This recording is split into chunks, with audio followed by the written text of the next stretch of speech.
It's one of the most misunderstood ideas in the world of money, a piece of advice so common it has become a cliché, and so dangerous it has destroyed more fortunes than it has ever created. You've heard it 1,000 times, whispered by financial gurus and screamed from the headlines of market magazines, "Be a contrarian."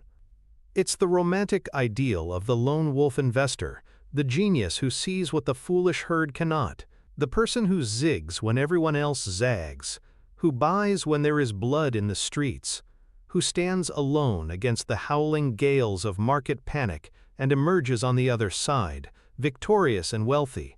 And it is, as it is commonly practiced, one of the single dumbest strategies you can possibly employ. Betting against the crowd just for the sake of it is not a strategy. It's a form of financial suicide. It's the ego-driven impulse of someone who believes being different is the same as being smart. Warren Buffett, the man most often cited as the world's greatest contrarian, would be the first to tell you this. He has built one of the largest fortunes in human history, not by blindly opposing the crowd, but by developing a sophisticated and rigorous method for knowing when the crowd is not just wrong, but catastrophically, fundamentally, and profitably wrong. This isn't about disagreeing, it's about a profound and rare skill, true independent thinking. The world is full of people who can tell you what everyone else is doing. The financial news network is a 24-hour testament to the power of the herd, a constant hum of consensus. A tiny fraction of people are wired to automatically disagree with that consensus. These are the knee-jerk contrarians. They see the crowd buying, so they sell. They see the crowd panicking, so they buy. Their actions are still fundamentally tethered to the crowd. They are simply a mirror image, a photographic negative. Their decisions are not born from analysis, but from reaction. But there exists an even smaller group, a vanishingly rare breed of thinker. These are the individuals who have the ability to divorce their own thought process entirely from the actions and emotions of the crowd. They are not pro-crowd or anti-crowd. They are simply fact-based. They build an investment thesis from the ground up, brick by painstaking brick, based on business realities, cash flows, and competitive advantages. And only after their thesis is fully formed, solid as a fortress, do they look up and notice what the crowd is doing. If the crowd happens to agree with them, they do nothing. But if the crowd, in a fit of mania or depression, is doing the exact opposite, offering to sell them gold for the price of lead, they act with a courage and conviction that looks like contrarianism, but is in fact something much more powerful. It is the calculated execution of a superior analysis. Over the next hour, we are going to dismantle the myth of the contrarian investor and replace it with the powerful reality of the independent thinker. This is not a collection of tips or hot stock picks. This is a deep dive into the mental architecture of Warren Buffett's mind.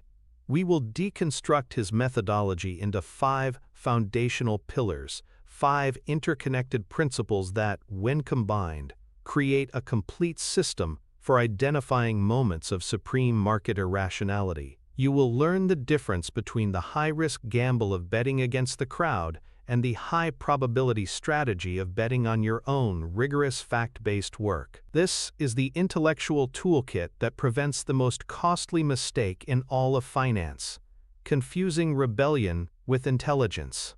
By the end of our journey, you will possess a framework that allows you to tune out the noise, to see market panics not as a threat but as an opportunity, and to build a portfolio designed not just for growth, but for the kind of profound wealth that grants true financial freedom. This is the final promise of independent thought, the ability to stand firm, to be patient, and to act decisively when the odds are overwhelmingly stacked in your favor, because you know, with a certainty that borders on the absolute, that you are right and the market is truly wrong. The first pillar, the very bedrock upon which all rational investment decisions are built, is perhaps Buffett's most famous and yet most profoundly ignored piece of advice. It is the simple yet powerful idea of the circle of competence. Before you can ever hope to have an opinion that is different from the crowd and also correct, you must first have the humility to admit what you don't know. True independent thought doesn't begin with a grand pronouncement. It begins with a quiet and honest self-assessment. It starts with drawing a small circle around the subjects, the industries, and the businesses that you understand with a deep, practical, and intimate knowledge. Inside this circle, you have an edge. Inside this circle, your analysis has weight. Inside this circle, you have the right to form a strong, independent opinion. But outside of that circle, Buffett's advice is ruthless. You have no opinion at all. You stay silent. You ignore the noise, the tips, the speculation. You simply say, "That's too hard," and move on. This single discipline, more than any other, is what separates the professional investor from the amateur speculator. The foundational anecdote that perfectly illustrates this principle is not one of Buffett's famous investments, but rather one of the most famous periods of his non-investment. It was the late 1990s, the height of the dot-com bubble. The world was changing. The internet was a revolutionary force, and a new breed of technology companies with names like Pets.com, Webvan, and GeoCities were capturing the imagination of the investing public. The Nasdaq index was a rocket ship, soaring to heights that seemed to defy gravity. Established metrics of valuation, earnings, cash flow, book value were dismissed as relics of an old, forgotten economy. The new mantra was eyeballs, clicks, and network effects. Companies with no profits, no clear business model, and in some cases, no revenue at all, were being awarded market capitalizations in the billions of dollars. And in the midst of this euphoric frenzy, Warren Buffett, the Oracle of Omaha, did absolutely nothing. He sat on the sidelines, holding billions in cash, investing in businesses that made carpets, sold furniture, and manufactured bricks. He was openly and frequently mocked. In December of 1999, the prestigious financial magazine Barron's ran a cover story that has since become legendary. The cover was a caricature of Buffett, looking old and out of touch, with the headline emblazoned in bold letters, "What's wrong, Warren?" The article was a scathing critique. It portrayed him as a man who had lost his touch, a dinosaur who simply didn't get it. The new economy was here, and Buffett, with his quaint focus on things like profits and moats, was being left behind. The pressure was immense. His shareholders were watching the tech-heavy Nasdaq double and then triple, while Berkshire Hathaway's stock languished. His friends and colleagues were all getting rich on technology stocks. He was invited to the exclusive Sun Valley Conference, a gathering of the world's most powerful media and technology executives. He was surrounded by the high priests of the new digital age. And in a now famous speech, he didn't capitulate. He didn't try to pretend he understood this new world. Instead, he doubled down on his principle. He stood before this audience of tech titans and laid out a simple historical argument. He talked about the early days of the automobile industry. In the early 1900s, there were over 2,000 car manufacturers in the United States. The automobile was, without a doubt, a world-changing technology, just as the internet was in 1999. It transformed society, created suburbs, and reshaped the global economy. And yet, he pointed out, if you had been a brilliant futurist in 1910 and had correctly predicted the revolutionary impact of the car, how would you have made money from that insight? It would have been nearly impossible to pick the handful of winners, like Ford and General Motors, from the 2,000 companies that would ultimately go bankrupt. He then drew the parallel to the internet. He acknowledged that the internet was a transformative technology, but he confessed that he had no idea how to reliably pick the long-term winners from the thousands of contenders. He couldn't confidently predict what these businesses would look like in 10 or 20 years. He couldn't value them.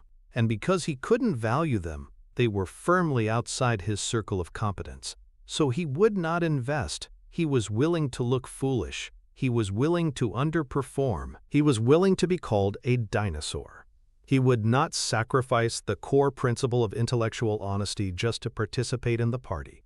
The aftermath, of course, is history. Just a few months later, in March of 2000, the bubble burst. The Nasdaq, which had peaked above 5,000, began a brutal, soul-crushing decline that would not bottom out for another 2.5 years, ultimately wiping out nearly 80% of its value.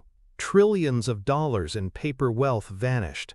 The high-flying dot-com darlings went bankrupt in droves. And Warren Buffett, who had been sitting on a mountain of cash, was vindicated. His refusal to play a game he didn't understand was not a sign of weakness, it was the ultimate sign of intellectual strength. His independent thought was not born from a desire to be contrarian, but from a disciplined adherence to the boundaries of his own knowledge. He knew exactly where his circle ended, and he had the fortitude to never step outside of it, no matter how intense the temptation. The underlying psychological principle at play here is a powerful and well-documented cognitive bias known as the Dunning-Kruger effect. Coined in 1999 by psychologists David Dunning and Justin Kruger, this effect describes a curious phenomenon. People with low ability at a task tend to overestimate their ability. The less you know about a subject, the less equipped you are to recognize your own incompetence. In the dot-com bubble, millions of retail investors, armed with a new E-Trade account and a few hours of reading online message boards, suddenly believed they were technology analysts. They had just enough knowledge to feel confident, but not nearly enough to understand the immense risks they were taking. They mistook the bull market for their own genius. They were standing on the summit of what Dunning and Kruger called Mount Stupid. Conversely, the Dunning-Kruger effect also suggests that true experts tend to be more aware of the vastness of their field and, as a result, are often more humble about the limits of their own knowledge. Warren Buffett is the walking embodiment of this expert humility.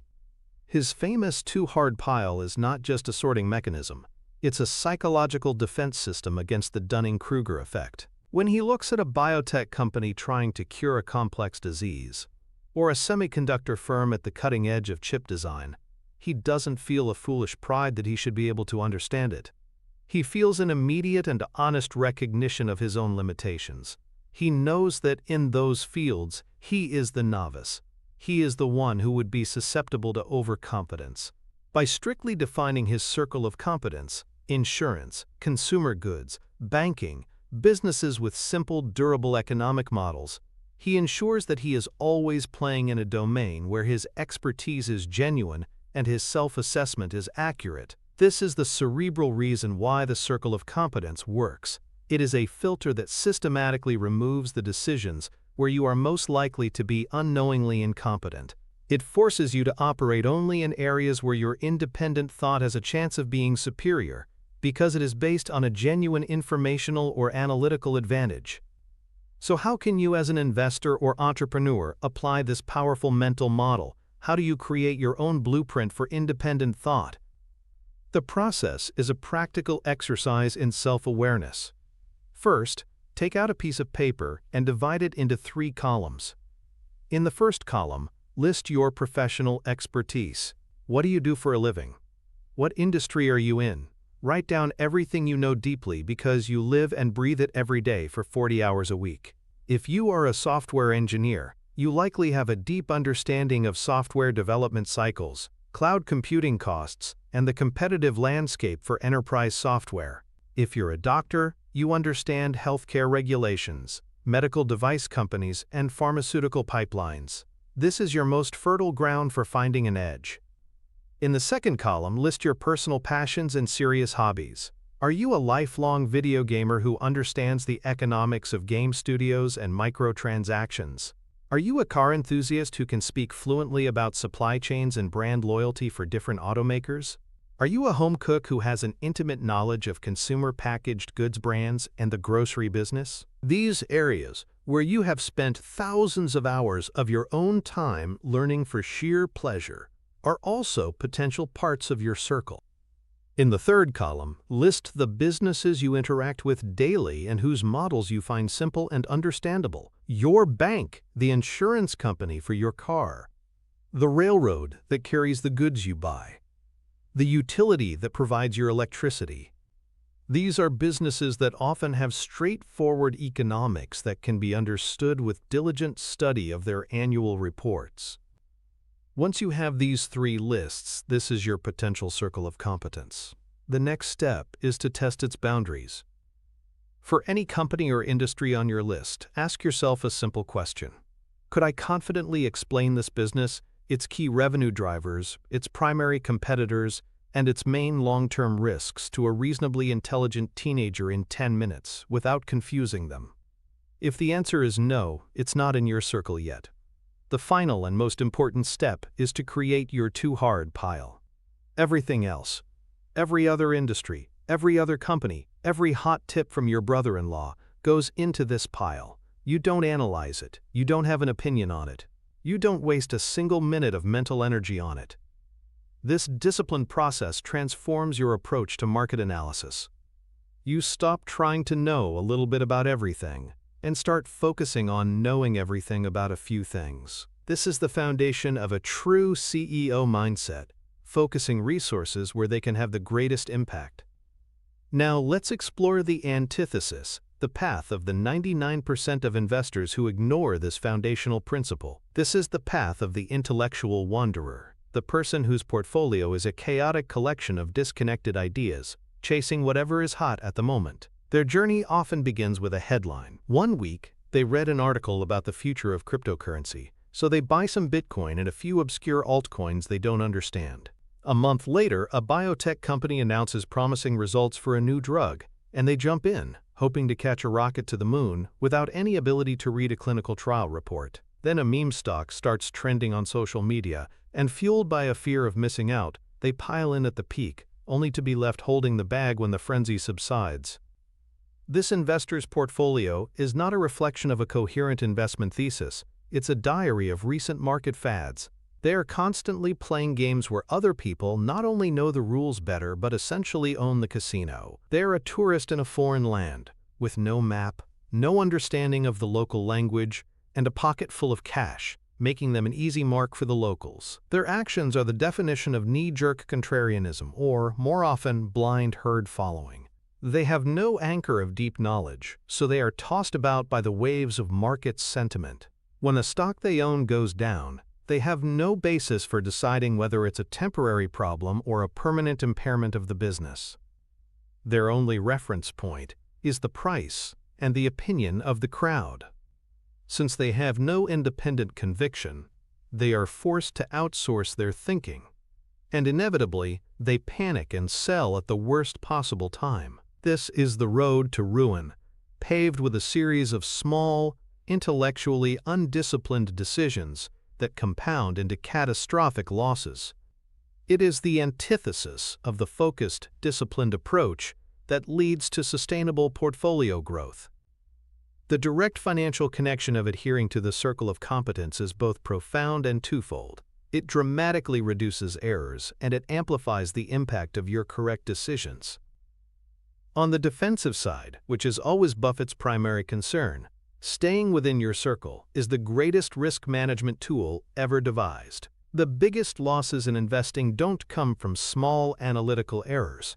They come from fundamental misunderstandings of a business or industry. They come from stepping on a landmine you didn't even know was there.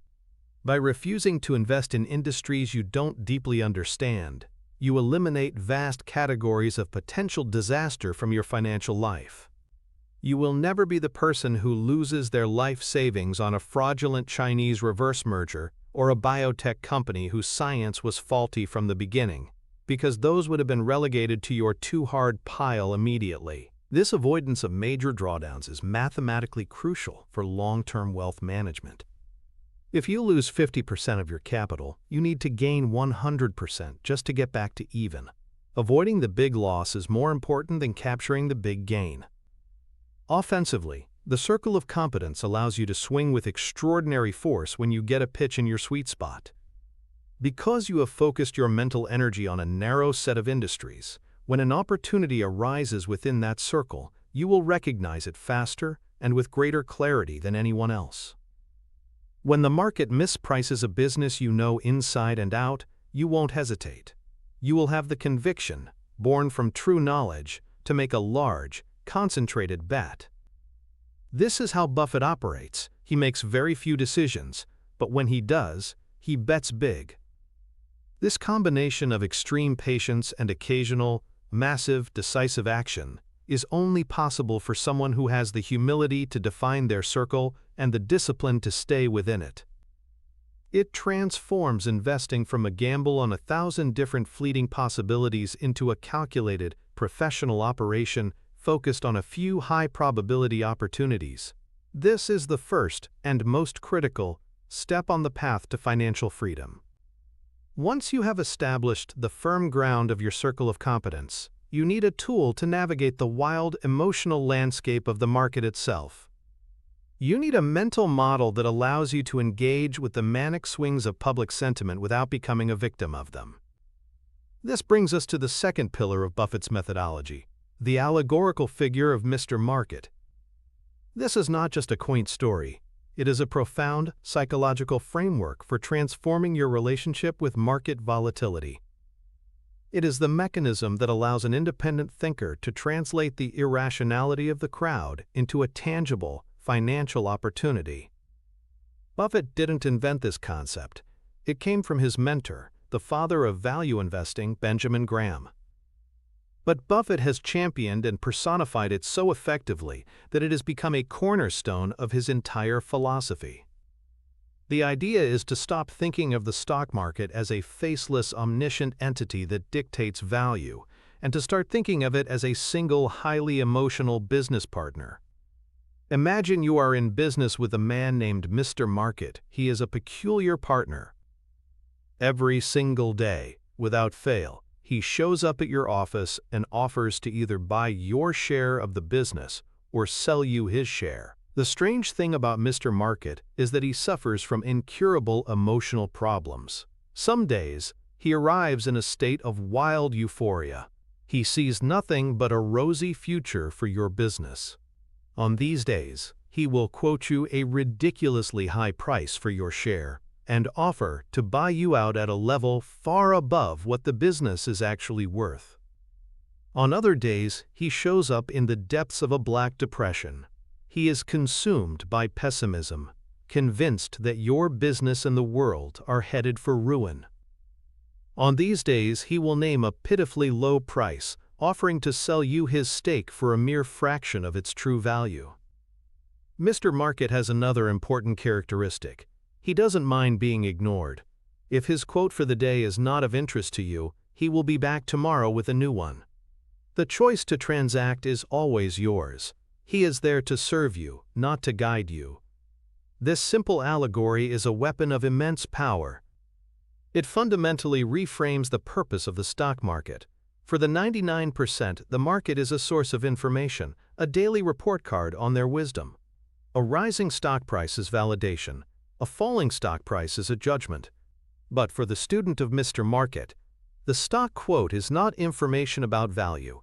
It is simply an offer to transact. It is Mr. Market, in his manic or depressive state, screaming a price at you. Your job is not to be influenced by his mood swings, but to recognize them for what they are and, when his behavior becomes truly unhinged, to take advantage of him. You don't sell your share in a wonderful business just because your partner is having a panic attack and offers you a low price. On the contrary, if you have the available cash, you should gladly take him up on his foolish offer to sell you his share on the cheap. Conversely, you don't let his euphoria convince you that your business is worth more than it is. You might, however, be tempted to sell him your share if his offer is truly extravagant. This mental model creates an emotional buffer, a space between the market's madness and your own decision-making process. The foundational anecdote that brings Mr. Market to life is Buffett's investment in the Washington Post Company in 1973. It was a dark time for the American economy and the stock market. The Nifty 50 boom of the late 60s and early 70s had collapsed, and the country was mired in stagflation and the Watergate scandal. The mood was bleak. Mr. Market was in a deep, suicidal depression. The Washington Post, a media institution with a powerful, almost monopolistic franchise in its region, was not immune to the gloom. Its stock price had been crushed, falling by nearly half. The company was being offered for sale in the public market for a total valuation of about $80 million. This was the price Mr. Market was screaming in his daily panic. Buffett, operating from within his circle of competence, He had a long-standing interest in the newspaper business, decided to do his own analysis, completely ignoring Mr. Market's mood. He looked at the business itself. He saw the Washington Post newspaper, Newsweek magazine, several television stations, and other assets. He knew the power of a dominant newspaper in a major city. It had a durable competitive advantage, a deep moat that was difficult for any competitor to cross. He sat down and calculated what a rational, private buyer would pay for the entire company if it were for sale. He conservatively estimated that the collection of assets was worth, at a minimum, $400 million, and perhaps as much as $500 million. Here was the situation. Mr. Market, in his profound depression, was offering to sell pieces of a $400 million business for a total price of $80 million. He was offering to sell dollar bills for 20 cents. For Buffett, this was not a time for fear. This was a time for action. He began buying shares aggressively. He later recounted his conversations with Katharine Graham, the then CEO of the Washington Post, who was understandably worried about the collapsing stock price. She saw the falling price as a terrifying verdict on her company's future. Buffett saw it as his manic-depressive partner, offering him the deal of a lifetime. He patiently accumulated a stake that would eventually be worth more than $1 billion, representing a return of over 100 times his initial investment. This was not because he predicted the market would turn or the economy would recover. It was because he recognized that the price being offered by Mr. Market had become completely unhinged from the underlying value of the business. He used the market's depression as his opportunity, not as his guide. The psychological principles that make the Mr. Market allegory so effective are its direct counterattacks on two of our most powerful cognitive biases, herd behavior and the affect heuristic. Herd behavior, or the herd instinct, is our deep-seated evolutionary tendency to follow the actions of a larger group. In the ancient world, if everyone in your tribe suddenly started running, it was a very good survival strategy to start running too, and ask questions later. In the financial markets, this instinct is deadly. When everyone is buying, the fear of being left behind, FOMO, becomes overwhelming. When everyone is selling, the fear of ruin creates a stampede for the exits. Herd behavior is what turns market bubbles and crashes from small movements into catastrophic events. The affect heuristic is a mental shortcut where we allow our emotions to govern our decisions. If something makes us feel good, we judge the risks as low and the benefits as high. If something makes us feel bad, we judge the risks as high and the benefits as low. During a market crash, the sea of red on your screen creates a powerful negative feeling, or affect. This feeling screams danger and pushes you to sell, regardless of the logical underlying valuation of your assets. The Mr. Market mental model systematically dismantles both of these biases. It breaks the herd by forcing you to see the market not as a wise crowd, but as a single, unstable individual. You would never blindly follow the advice of a manic depressive, so why would you follow the market when it's in a similar state? It combats the affect heuristic by depersonalizing the price quote. The price is no longer a reflection on you or your intelligence. It is simply an offer from your crazy partner. This emotional detachment is the key. It allows your rational brain, the part that can calculate intrinsic value, to take control from your emotional, panicked brain. It's a form of cognitive behavioral therapy for investors. So how can you apply this mental model in your own financial life? The blueprint is a simple, daily practice that can fundamentally change your behavior as an investor. First, make a rule.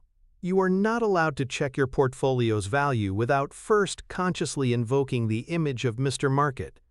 Before you log into your brokerage account, pause for a moment and ask yourself, what is Mr. Market's likely mood today? Read a few headlines. Is the news euphoric? Is it panicked? Personify the general feeling of the market before you see a single number. This primes your brain to see the prices through the correct lens. Second, when you do look at the prices of your stocks or funds, you must mentally rephrase what you are seeing. You are not down 5% today. Instead, the correct phrasing is, today, My emotionally disturbed partner, Mr. Market, is in a foul mood and is offering to buy my shares in XYZ company for 5% less than he was offering yesterday. Or, if a stock you want to own has fallen sharply, the phrase is, "Today, Mr. Market is so terrified that he is offering to sell me his shares in this wonderful business at a deep discount." This simple linguistic shift moves you from a passive victim of market volatility to an active assessor of opportunities. Third, and most importantly, you must cultivate the habit of doing nothing. The vast majority of the time, Mr. Market's offers will be neither ridiculously high nor ridiculously low. They will be in the zone of reasonableness. On these days, your job is to politely ignore him. You go to work, you spend time with your family, you read a book. You are not obligated to trade just because he is making an offer. This discipline of inaction is a core tenet of this philosophy and crucial for superior portfolio growth. You are waiting for the rare moments when his emotional state becomes so extreme that his offer is too good to pass up. This transforms investing from a daily, high-stress activity into a long-term, patient game of waiting for the perfect pitch. The antithesis of this approach is the path of the 99%, the emotional reactor. This person wakes up in the morning and immediately checks their stock portfolio on their phone. Their mood for the entire day is set by the colors they see. Green is good, a shot of dopamine that validates their genius. Red is bad, a surge of cortisol that triggers anxiety and self-doubt. They have no psychological buffer. They are fused with the market's daily gyrations. They read headlines and watch financial news not for information, but for emotional cues. When the commentators are bullish and the market is soaring, their FOMO kicks in, and they buy, often near the top. When the headlines scream crash and the market is plummeting, their panic takes over, and they sell, often near the bottom. This investor has made Mr. Market their master, not their servant. They have mistaken his daily quotes for a truthful commentary on value. They are caught in a vicious cycle of emotional decision-making, buying high out of greed and selling low out of fear. This behavior is the single greatest destroyer of wealth for the average retail investor. It ensures that they will always underperform the very investments they own. Their constant activity also racks up transaction costs and taxes, creating a constant drag on their returns. They are not executing an investment thesis. They are simply reacting to noise, a puppet whose strings are pulled by the manic-depressive moods of Mr. Market. This is the path of guaranteed mediocrity, a frustrating and stressful journey that almost never leads to genuine financial freedom. The direct financial connection of mastering the Mr. Market mental model is that it is the primary engine for generating extraordinary capital gains. The entire concept of beating the market rests on one simple premise. You must, at times, transact at prices that are different from and more intelligent than the prevailing market price. The only way to do this is to believe that the market price can be wrong. The Mr. Market allegory gives you the emotional framework to not only believe this, but to act on it.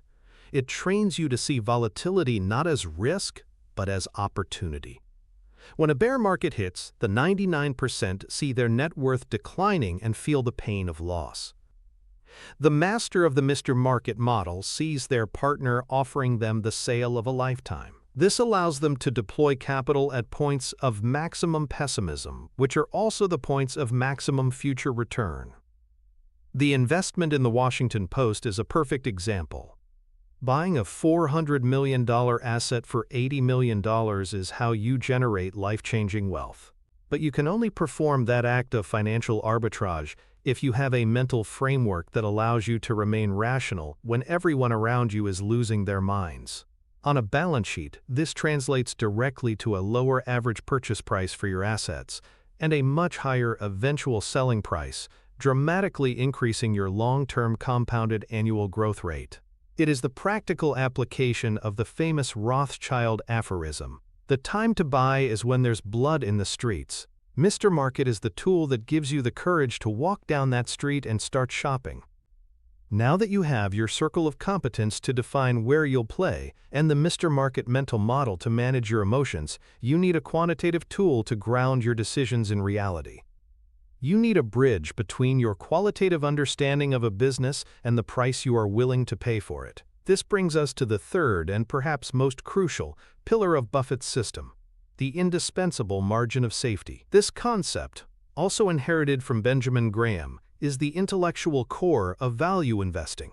It is the principle that provides the ultimate protection against the uncertainties of the future and the errors of your own analysis. It is what transforms an investment from a speculative bet into a sound, business-like operation. The idea is simple. Never pay the full price for anything. Always demand a significant discount between the price you pay for an asset and its underlying intrinsic value. That discount is your margin of safety. A margin of safety is not just a small buffer for error, it is a massive cushion. If you calculate a business is worth $1, you don't buy it at 95 cents. That's not a margin of safety. That's wishful thinking. You wait until Mr. Market, in one of his depressive fits, offers it to you for 50 cents. At 50 cents, many things can go wrong, and you will still not lose money. Your growth estimates could be too optimistic. A new competitor could emerge.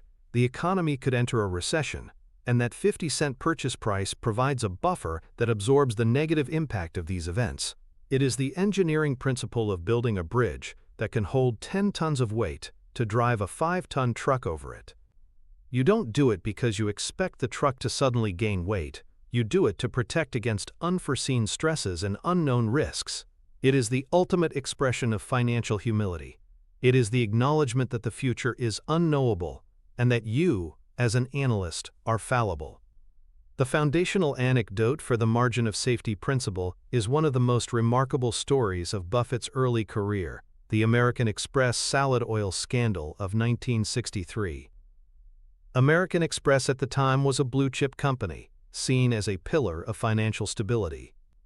A huge part of their business was their warehousing division, which would issue receipts against goods stored in their facilities. Other banks would then lend money to the owners of the goods, with the American Express receipts as collateral. One of their largest clients was the Allied Crude Vegetable Oil Refining Corporation, run by a man named Tino DeAngelis. DeAngelis had borrowed vast sums of money, the equivalent of over $1 billion in today's money, secured by his inventory of salad oil, which was supposedly stored in massive tanks in Bayonne, New Jersey, and certified by American Express. The scandal broke when it was discovered that Tino DeAngelis was a master fraudster. His giant tanks of salad oil were mostly filled with seawater, with only a thin layer of oil floating on top. When the fraud was revealed, Allied Crude went bankrupt, and the banks that had lent money against the worthless receipts turned to American Express, demanding they make good on the losses. Wall Street panicked. The market feared that the liabilities from the scandal would be so enormous that they would bankrupt American Express. Mr. Market had a complete nervous breakdown. The stock price was obliterated, collapsing by more than 50% in a matter of months. The consensus view was that American Express was toxic, a company with an unquantifiable liability hanging over its head. This is where Warren Buffett, then a young, relatively unknown money manager, saw not a crisis, but an opportunity. He saw Mr. Market's panic as a chance to buy a great business at a foolish price, but only if he could establish a sufficient margin of safety. His process was not to guess what the total losses would be. His process was to determine if the core, underlying businesses of American Express were valuable enough to withstand even a worst-case scenario. So he became an investigative journalist. He didn't just read the papers, he did his own scuttlebutt research. He went to restaurants and travel agencies. He talked to merchants. He stood on the street corners and observed customers. He was trying to answer one key question. Was this scandal affecting the fundamental consumer behavior related to American Express's main franchises, the traveler's checks and the American Express charge card? What he found was that the public was largely unaware of or unconcerned with the warehousing division's problems. Customers were still using the cards. Travelers were still buying the traveler's checks. The core businesses, the engines of profit for the company, were humming along just fine. He concluded that the American Express brand, with its aura of prestige and trust, was intact. He then did the math. He calculated the earnings power of the credit card and traveler's check businesses. He estimated that the company was earning about $10 per share from these core operations. At the panicked market price of $35 per share, he was being asked to pay a multiple of just 3.5 times the earnings of the core franchises. He then estimated the absolute worst-case, most catastrophic potential loss from the salad oil scandal. After his analysis, he believed the company's value, even after paying all potential claims, was at least $65 per share. So here was his margin of safety. He could buy at $35 a share what he believed was worth, at a minimum, $65 a share. He was buying a dollar for about 54 cents. And that $65 valuation was a worst-case scenario. This gave him the conviction to act decisively. He invested 40% of his partnership's capital into American Express stock, making it his single largest investment. Over the next few years, the company settled the salad oil claims for far less than the market had feared, and the power of its core businesses continued to shine through. The stock price soared, and Buffett made a fortune for his investors. This was the margin of safety in action, a shield against uncertainty and a springboard for massive capital gains.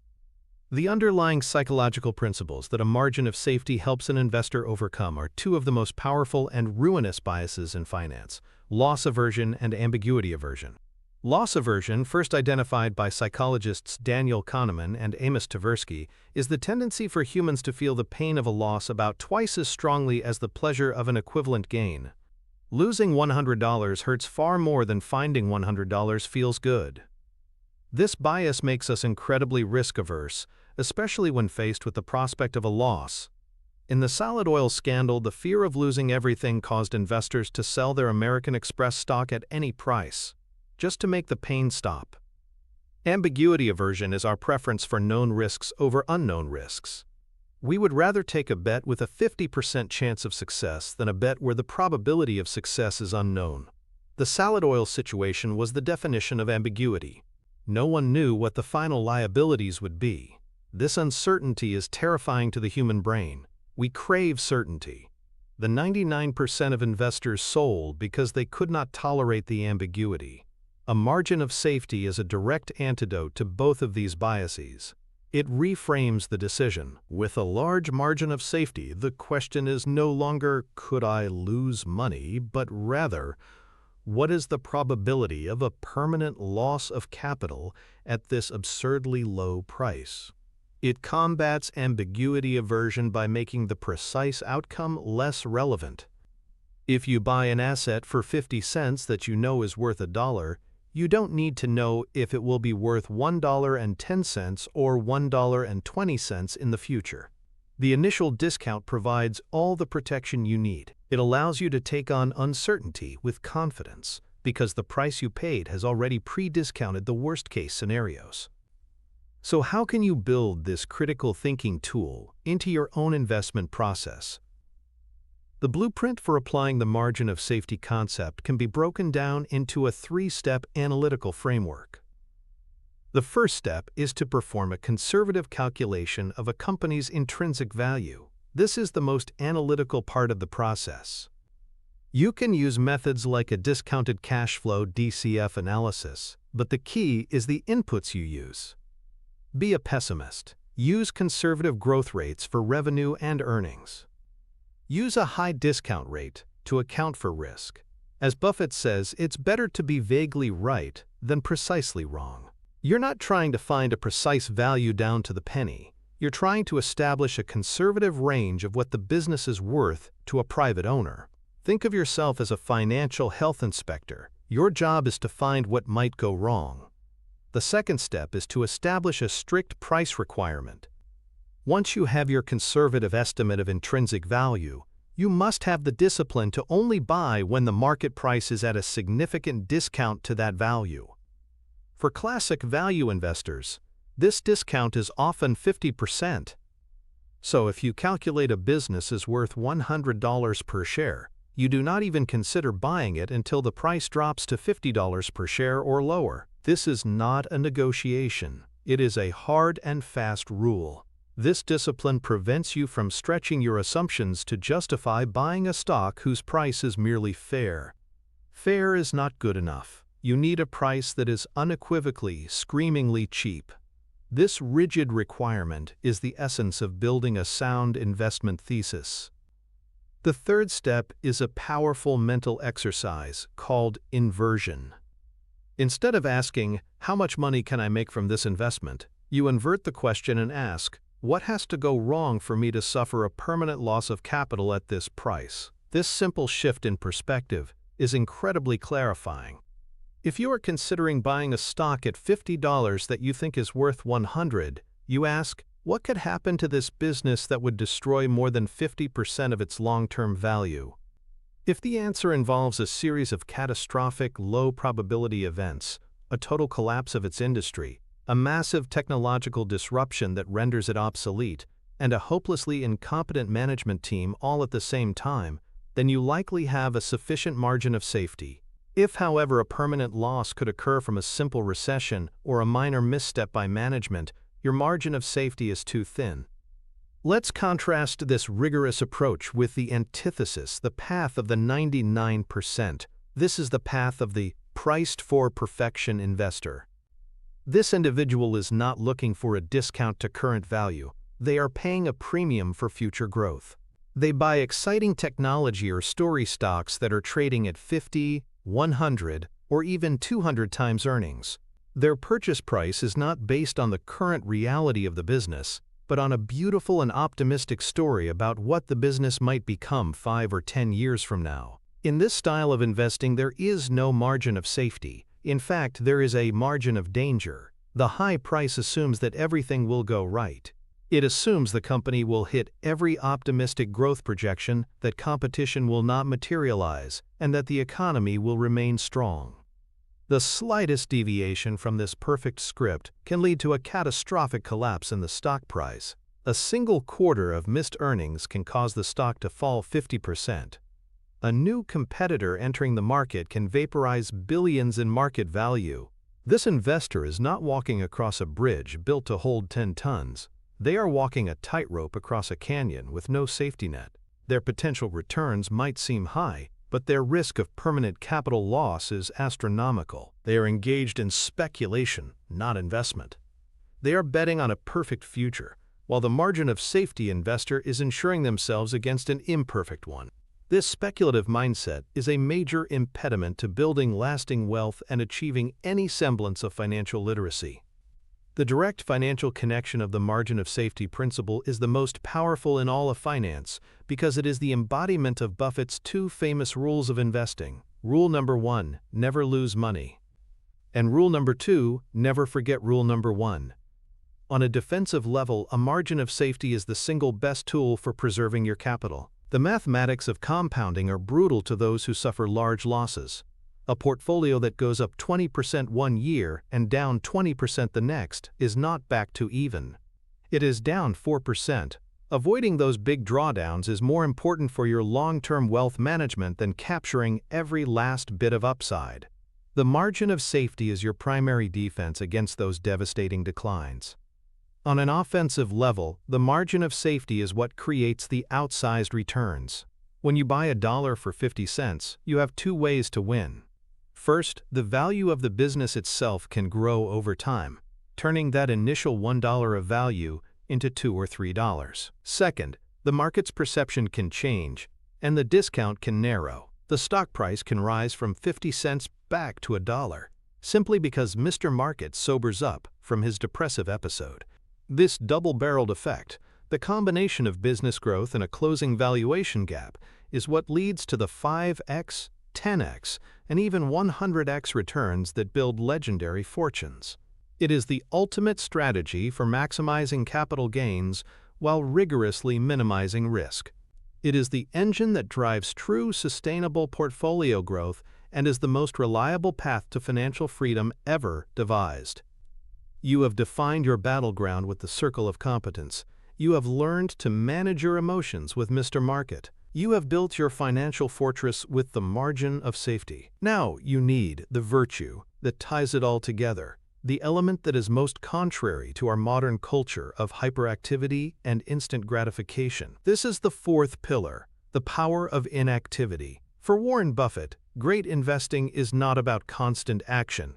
It is not about brilliant trading or clever market timing. It is, in his own words, much more like being a slugger in baseball who gets to wait for the perfect pitch.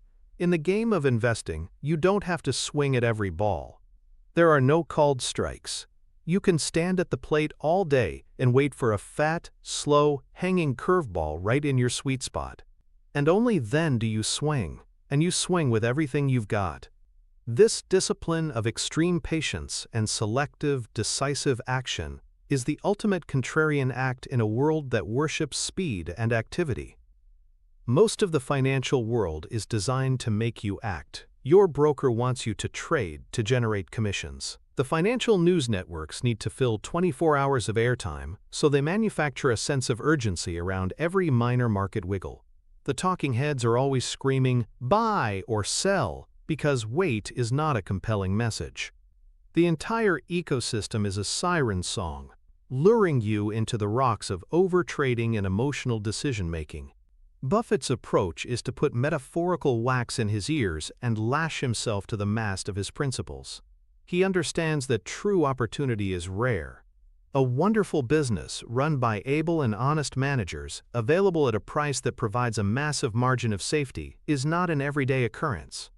It might happen only once or twice a year, or even once every few years.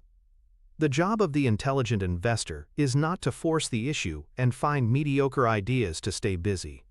It is to do the research, prepare the mind, and then wait, with a mountain of cash, for that rare, perfect pitch to arrive. The foundational anecdote that perfectly captures this ethos of patient inactivity is Buffett's landmark investment in the Coca-Cola Company in 1988. This was not a sudden discovery. Buffett had been following Coca-Cola for 50 years. He first tasted the product as a child and was struck by its appeal.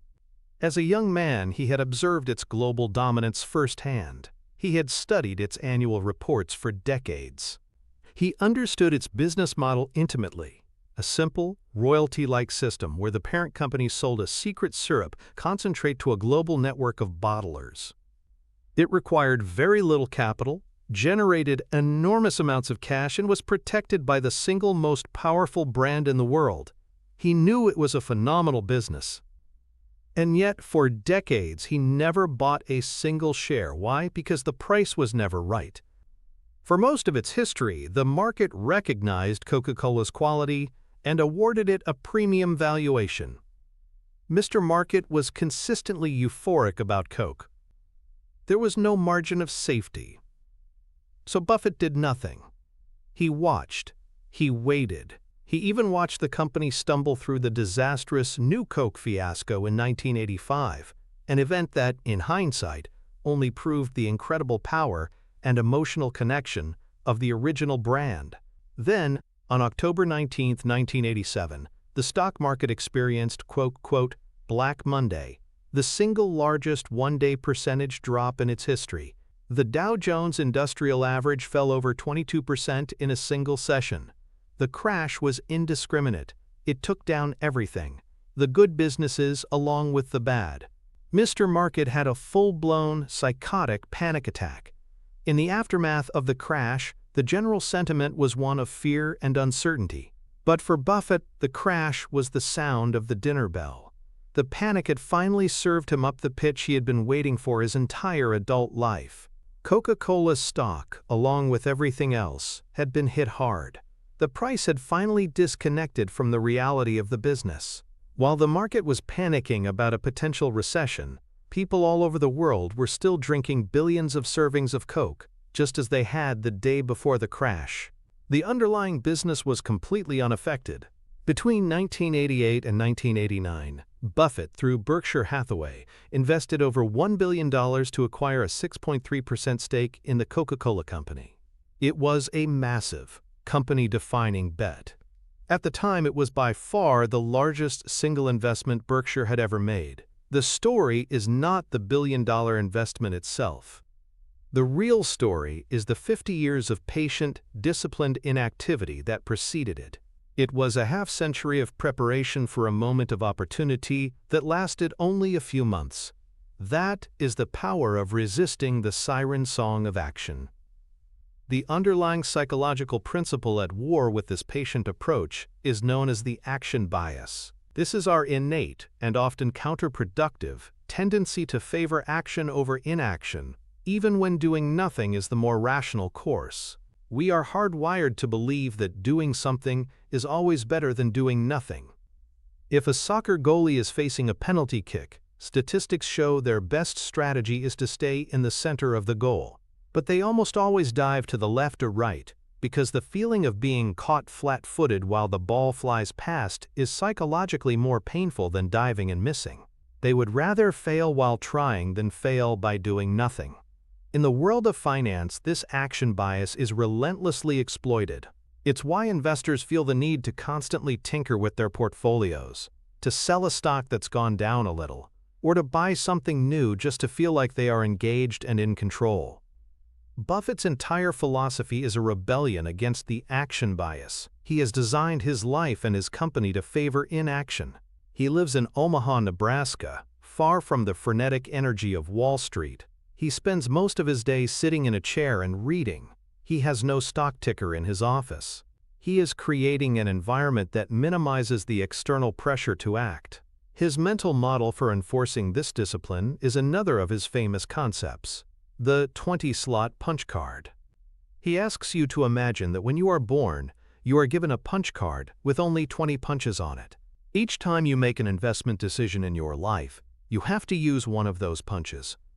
Once you've used all 20, you can't make any more investments. This simple thought experiment has a profound effect.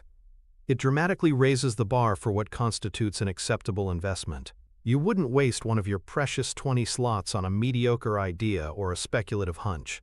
You would save them for the absolute slam dunks, the no-brainer opportunities like Coca-Cola after the 1987 crash. This mental model forces you to substitute a bias for action with a bias for extreme selectivity. Let's design a blueprint for applying this principle of powerful inactivity. First, you must change how you measure success. For most people, a successful day of investing is a day they made a clever trade. You must redefine a successful day as one where you learned something new about a business on your watch list and resisted the temptation to make a suboptimal decision. Your goal is not activity. It is the accumulation of knowledge and cash, waiting for the rare intersection of a great business and a great price.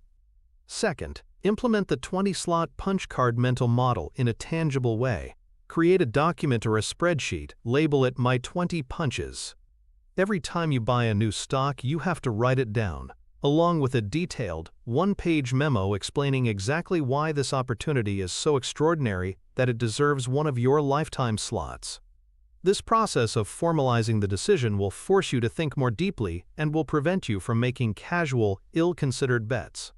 It aligns your behavior with a long-term, CEO mindset, focusing on a few critical capital allocation decisions. Third, schedule time for do-nothing analysis. Set aside a few hours each week where your only goal is to read. Read annual reports of companies you might want to own one day. Read trade journals for industries within your circle of competence. Read business biographies. The goal is not to find something to buy today. The goal is to fill your mind with a deep, latent knowledge base, so that when the opportunity finally appears, you are prepared to recognize it instantly.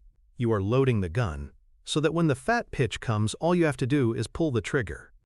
The antithesis to this patient approach is the path of the 99%, the hyperactive trader. This individual treats the stock market like a casino. They are addicted to the thrill of action, the dopamine hit of a winning trade, however small. Their screen is a dizzying array of charts, flashing lights, and real-time data feeds. They are constantly looking for the next play.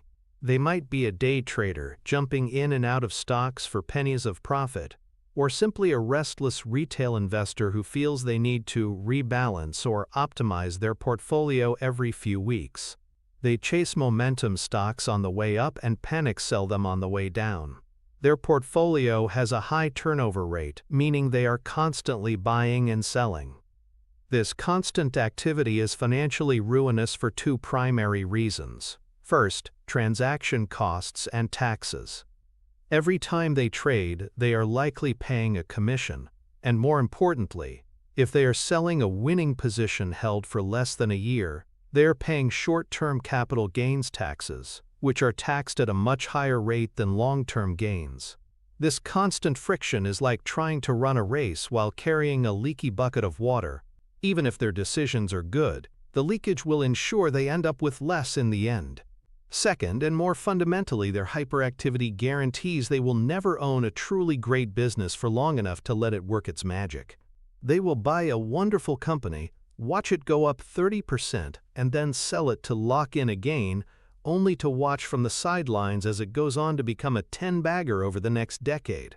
Their focus on short-term price movements blinds them to the long-term power of business value creation. The direct financial connection of mastering inactivity is immense. The first and most obvious benefit is the dramatic reduction in costs. By adopting a low-turnover, buy-and-hold great businesses approach, you minimize the wealth-destroying effects of commissions and taxes. The long-term capital gains tax rate is significantly lower than the short-term rate. Deferring taxes by not selling allows your capital to compound on a pre-tax basis for many years, a massive and often underappreciated advantage in wealth management. If you hold a stock for 30 years, you have essentially received an interest-free loan from the government on your deferred tax liability, allowing that money to work for you the entire time. The second and more profound financial benefit is that inactivity is the only way to harness the full power of compounding. The real money in investing is not made in the buying or the selling. It is made in the holding. It is made by owning a superior business like Coca-Cola or See's Candies for decades and letting its earnings compound year after year, which in turn drives the stock price higher and higher. As Charlie Munger famously said, the first rule of compounding: never interrupt it unnecessarily. The hyperactive trader is constantly interrupting the compounding process. The patient, inactive investor allows the magic to happen. This is the secret sauce of all great fortunes. It is not about frantic activity. It is about finding a few incredible things, and then having the discipline and fortitude to sit on them, to do nothing, and to let the inexorable power of compounding work on your behalf. This is the ultimate path to true and lasting financial freedom. We arrive now at the final pillar, the one that provides the ultimate source of courage to stand apart from the crowd. You have your circle of competence, your emotional shield in Mr. Market, your quantitative discipline with the margin of safety, and your patient temperament from the power of inactivity. But what gives you the unshakable conviction to pull the trigger on a massive bet when everyone else is screaming that you're wrong? The answer lies in the fifth pillar, conviction through scuttlebutt. This is the process of building an investment thesis that is so robust, so grounded in reality, that it becomes immune to the noise of the market. It is the deep, qualitative research that transforms an investment from an abstract idea on a spreadsheet into a living, breathing business that you understand on an almost visceral level. The term scuttlebutt was popularized by another legendary investor, Philip Fisher, and it refers to the process of going out and doing on-the-ground investigative work, talking to customers, suppliers, competitors, and former employees to get a real, unfiltered view of a company's strengths and weaknesses. For Buffett, a great investment requires more than just attractive numbers. The numbers in an annual report are the past. He wants to understand the future. And the future of a business is determined by its competitive advantage or its moat. Is the moat widening or narrowing? The only way to truly answer that question is to get out of the office and kick the tires. It's about building a mosaic of information from dozens of different sources until a clear picture emerges, a picture that is often very different from the one painted by Wall Street analysts or the company's own investor relations department. This deep, qualitative understanding is what provides the spine of steel required for true contrarian investing. When the stock price drops 50%, the person who invested based on a spreadsheet model will panic. The person who has done the scuttlebutt, who has personally verified the strength of the company's moat, will see it as a gift and buy more. The quintessential foundational anecdote of Scuttlebutt is the story of how Buffett bought the Nebraska Furniture Mart in 1983. This was not a publicly traded company. It was a family-owned business in Omaha, started in a basement in 1937 by a Russian immigrant named Rose Blumkin, known to all as Mrs. B. Mrs. B was a force of nature. She was barely 5 feet tall, spoke in a thick accent, and ruled her retail empire with an iron fist. Her business philosophy was brutally simple: sell cheap and tell the truth. She was a fanatical cost-cutter and a ruthless negotiator with her suppliers, bullying them into giving her the lowest prices, which she then passed on to her customers. The result was a single store in Omaha that did hundreds of millions of dollars in sales, dominating the furniture market for hundreds of miles in every direction. Buffett had known about Mrs. B and her store for years. He was a customer himself. He had seen the phenomenon firsthand. A gigantic, no-frills warehouse packed with customers, all drawn by the store's reputation for unbeatable prices. He decided he wanted to buy the business for Berkshire Hathaway. His approach was pure scuttlebutt. He didn't send in a team of accountants and consultants to do months of due diligence. He went and talked to Mrs. B. He listened to her stories. He observed her in action, haggling with a supplier on the phone. He talked to her children, who worked in the business. He walked the floor of the store, talking to salespeople and customers. He was trying to understand the source of the company's incredible success. What he discovered was that the moat around the Nebraska Furniture Mart was not something you could find on a balance sheet. The moat was Mrs. B herself. It was her obsessive drive, her work ethic, and the culture of extreme customer focus and low costs that she had built over 50 years. He also investigated her competitors. He found that they were terrified of her.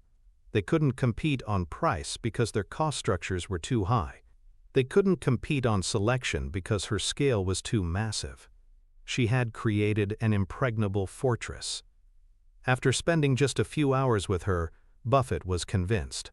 He asked her how much she wanted for the business. She named a price, around $60 million. Buffett agreed on the spot. He wrote a check. The entire deal was done on a handshake and a simple, 2-page contract. He never even had the business audited.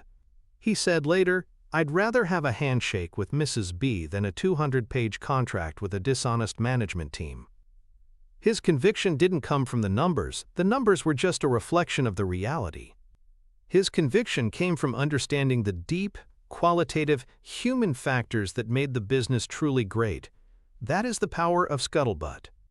The psychological principles that scuttlebutt helps an investor to overcome are the narrative fallacy and its dangerous cousin, confirmation bias. The narrative fallacy, a term coined by Nassim Nicholas Taleb, describes our tendency to create and believe in simple, coherent stories to explain complex, random events.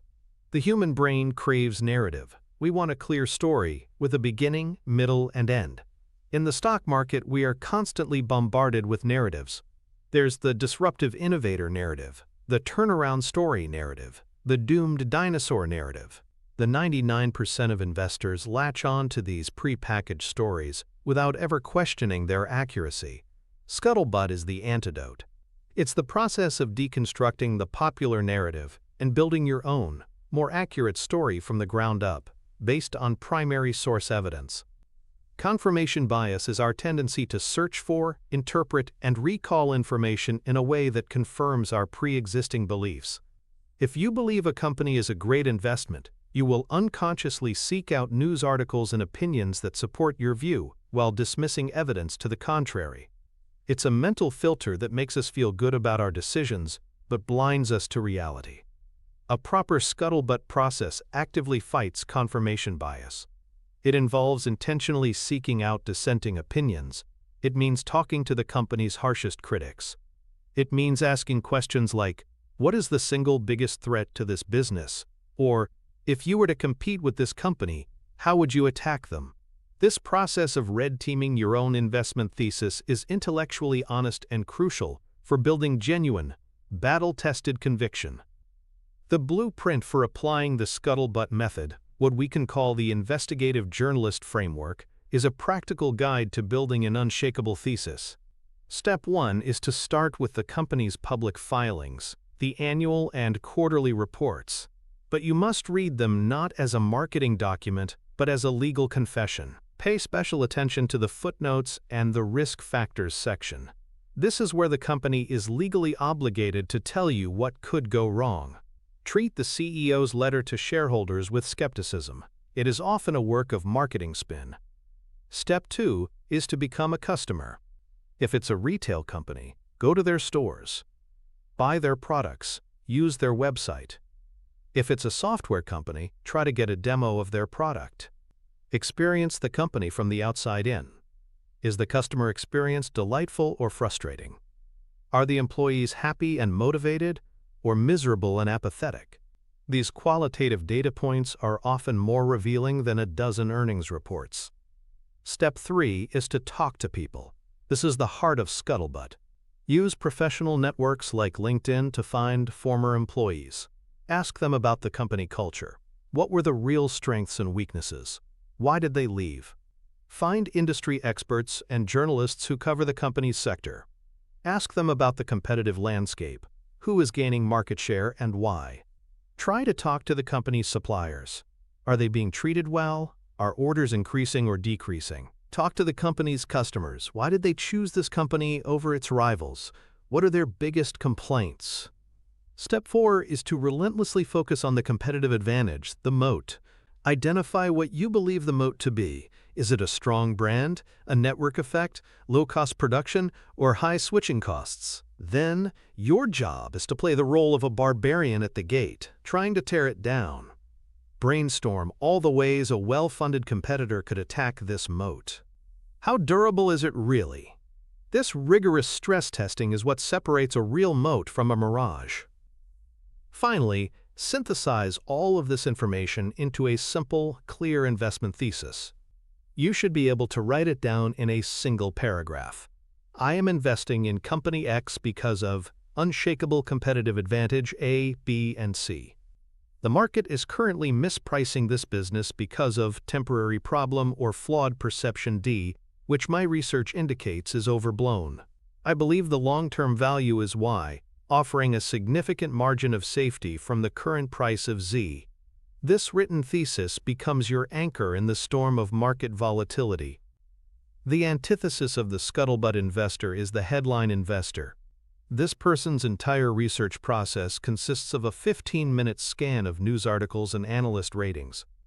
They might read a summary of the latest earnings report on a financial website. They might see that a well-known analyst has upgraded the stock to a strong buy, and based on this superficial secondhand information they make an investment.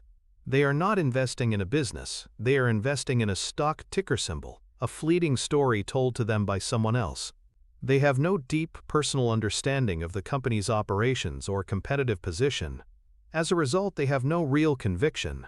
The moment the stock price starts to fall or a negative headline appears, their fragile thesis shatters. They have no intellectual anchor to hold on to, so they are swept away by the tide of fear and sell, often at the worst possible moment. Their portfolio is built on a foundation of sand, destined to crumble at the first sign of a storm. This approach lacks the critical thinking and financial literacy needed for any form of sustainable success. The direct financial connection of the scuttlebutt process is that it is the ultimate source of the behavioral edge in investing. The stock market is an auction, and in the short term, prices are driven by the emotions of the bidders, fear and greed. In the long term, prices are driven by the reality of business value. Scuttlebutt provides you with a more accurate, high-resolution picture of that underlying business reality than the emotional, short-term focused bidders. This informational and analytical advantage is what allows you to act when others are paralyzed by fear or blinded by euphoria.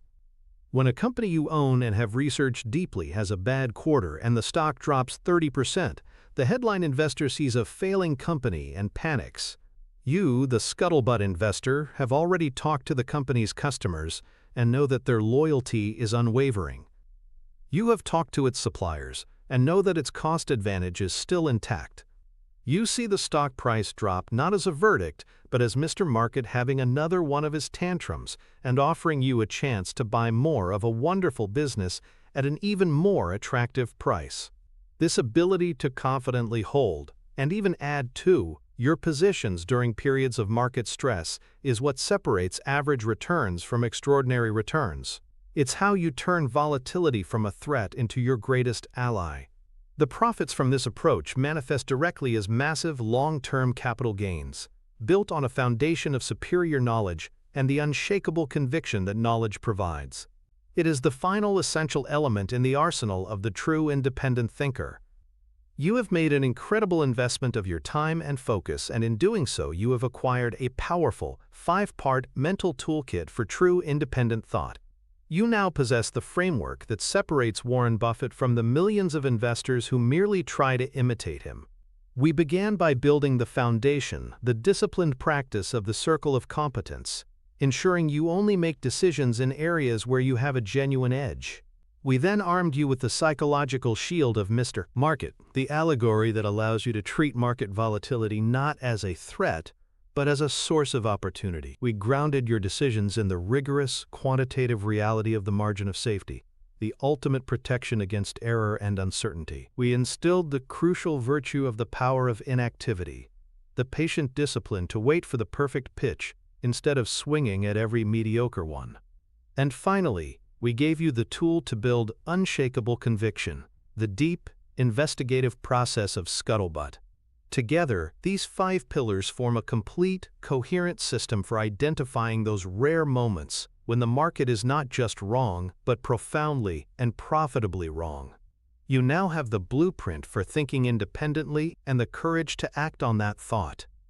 But a powerful engine is only as effective as the chassis it is placed in.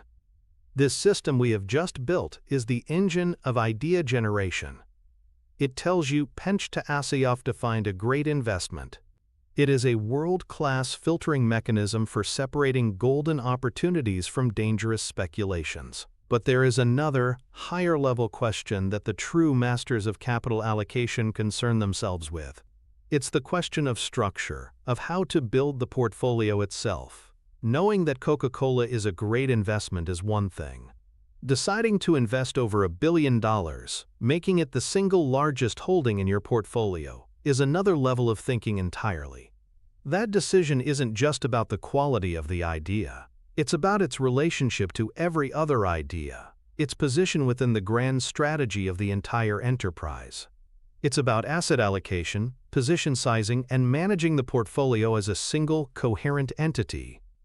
You have just mastered the art of analyzing the individual pieces on the chessboard, but the ultimate mastery lies in understanding how to play the entire game. The system you've learned today is one critical network of mental models. But Buffett's full operating system is a network of networks. The next crucial piece of the map connects the system of idea evaluation to the system of portfolio construction. It is the link that explains how he moves from "this is a good idea" to "this is a good idea that deserves 20% of my entire net worth." It is the bridge between analysis and action at scale.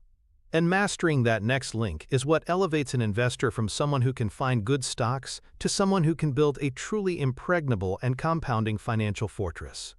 The video that is now on your screen has been selected as that missing link, the next logical step in your ascent. Amateurs collect tactics. Professionals build integrated systems. The choice to click is the choice to continue building your system, to move from knowing the plays to becoming the master of the game. Continue your journey. Complete your mental arsenal.